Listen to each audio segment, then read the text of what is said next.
Hello everyone, I'm Dr. Daniel Kantor, President Emeritus of the Florida Society of Neurology, Adjunct Professor at the Institute for Neuroimmune Medicine at Nova Southeastern University, and Senior Vice President of Research and Development at Gateway Institute for Brain Research. Today we're going to talk about research that's going on in the field of Parkinson's disease. This is the most exciting time ever to be a patient or a caretaker or caregiver or care partner of a person with Parkinson's disease. I'm going to keep the science clear, I'm going to keep the fancy words and jargon minimal, and we're going to focus squarely on what matters to you: better treatments, better quality of life, and ultimately, better outcomes. First, understanding Parkinson's disease in 2026. Let's start with the big picture. Parkinson's disease is not one single condition. We now understand it to be a spectrum with different biological pathways, different risk factors, and different clinical patterns. This is important because it means treatment can be more personalized than ever before. We also know that Parkinson begins years and sometimes even decades before motor symptoms appear. This has opened the door to earlier detection and potentially earlier intervention. Biomarkers. This might be the biggest breakthrough in years. One of the most exciting advances is the development of biomarkers, objective tests that can help detect Parkinson's biology. The most transformational is the alpha-synuclein seed amplification assay, or SAA. This test can detect misfolded alpha-synuclein, the hallmark protein of Parkinson's disease, in spinal fluid, and in some studies, even in blood or skin. Why does this matter? It allows us to diagnose earlier and more accurately. It helps us identify people at risk before their symptoms start. It lets researchers test whether new drugs actually change the biology of the disease. This is the foundation for the next era of Parkinson's therapeutics. Disease-modifying therapies. Where do we stand? Until this point, all the treatments for Parkinson's disease were actually symptomatic treatments. In one way or another, most of them have involved replacing the dopamine in your brain.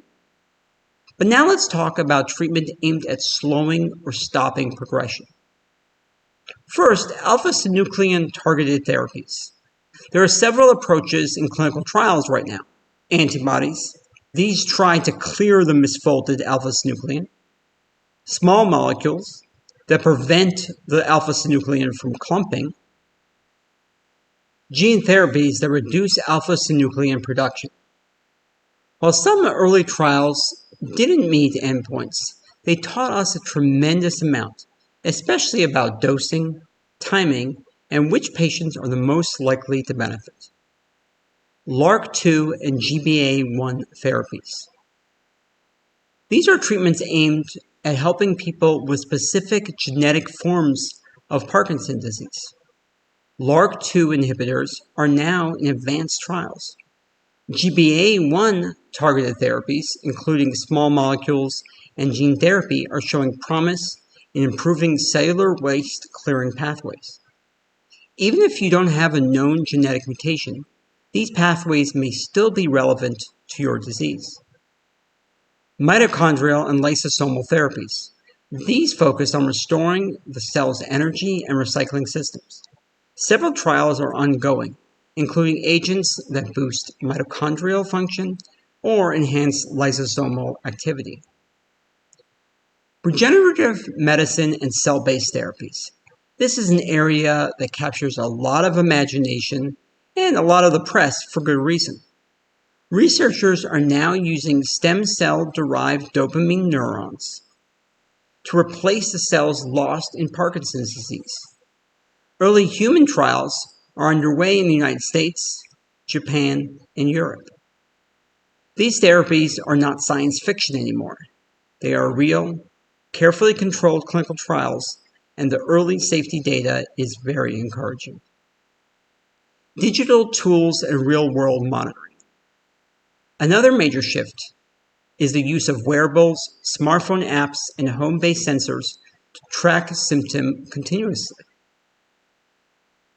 Instead of relying only on clinic visits every few months, we can now measure tremor, gait or walking, sleep, medication response, fluctuations throughout the day. This gives us a far more accurate picture of how you're doing and helps tailor treatments to your real life, not just the clinic. Lifestyle research, what we know helps. While we wait for disease-modifying therapies, there are powerful tools already in your hand. Exercise. Exercise remains the single most effective non-pharmacologic therapy we have.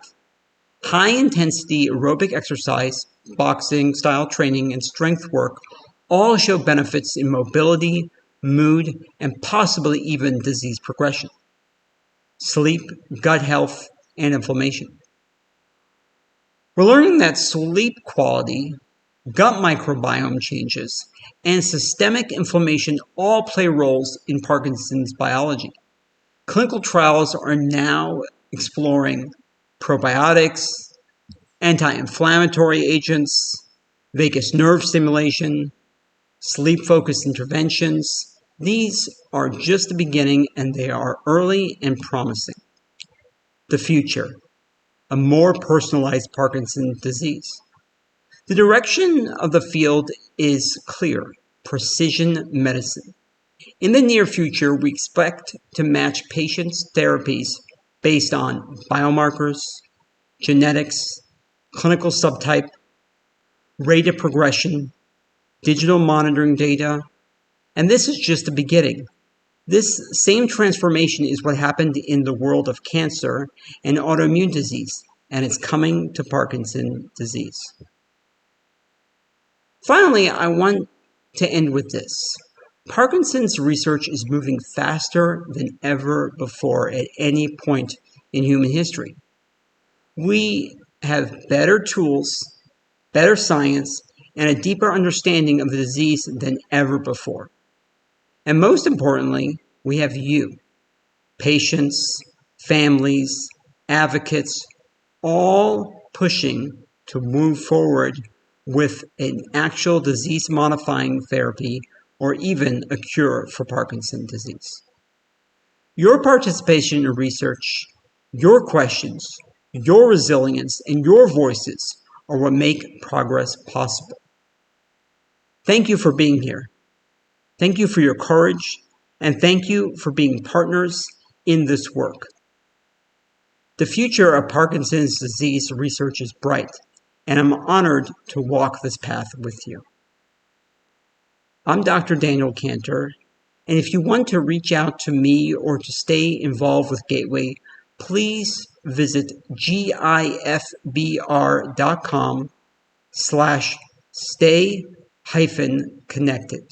That's STAY-CONNECTED.